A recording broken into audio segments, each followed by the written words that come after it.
તો મહેસાણામાં ઉપરવાસમાં ભારે વરસાદને લઈ અને ધરોઈ ડેમની જળ સપાટીમાં વધારો થયો। ઉપરવાસમાં સતત વરસાદથી ધરોઈ ડેમમાં પાણીની આવક યથાવત જોવા મળી રહી છે।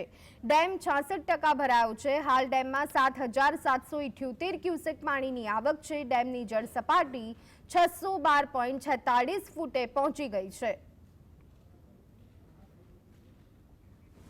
तो आ संदर्भे વધુ વિગત મેળવી લઈએ। અમારા સંવાદદાતા સંકેત અમારી સાથે જોડાઈ ગયા છે। સંકેત, ઉપરવાસમાં વરસાદને લઈ અને ધરોઈ ડેમ 66% ભરાયો, શું છે અત્યારની હાલની સ્થિતિ? જો ઉત્તર ગુજરાતની અત્યારે હાલ વાત કરવામાં આવે તો ઉત્તર ગુજરાતની જે જીવાદોરી કહી શકાય તે જીવાદોરીમાં અત્યારે હાલ જે રાહત છે ના સમાચાર અત્યારે હાલ મળી રહ્યા છે।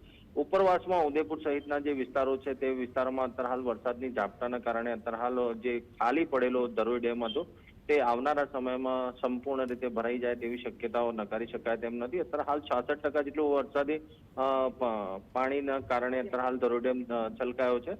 ટૂંક સમયમાં ભરાઈ જાય તેવી આશા વ્યક્ત તંત્ર દ્વારા કરવામાં આવી રહી છે। જી આભાર સંકેત, અમારી સાથે જોડાવા બદલ, સમગ્ર માહિતી આપવા બદલ।